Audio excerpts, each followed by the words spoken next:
না না, আজকে আর ভূতের বাড়ি না। হ্যালো বন্ধুরা, আগের ভিডিওতে তো তোমরা দেখেইছিলে কি হয়েছিল ওখানে গিয়ে। তাই আজকে আর ভেতরে যাব না, এখান থেকেই আম নিয়ে নেব। তাই আমটা নিয়ে সোজা বাড়ি চলে গেলাম।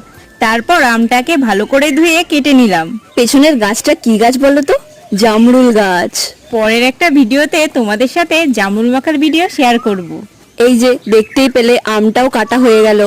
এবার এর মধ্যে দিলাম লবণ, ভাজা মশলা দিলাম, যার মধ্যে আছে ধনে, জিরে, মৌরি, শুকনো লঙ্কা, আর দিলাম লঙ্কা গুঁড়ো। এবার ভালো করে সব মাখিয়ে নিলাম। উফ, জাস্ট দেখো একবার কি দারুণ লাগছে।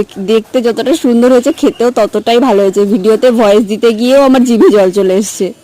কার কার দেখে জিভে জল আসলো কমেন্ট করে জানিও। রিভিউটা একবার দেখে নাও তোমরা।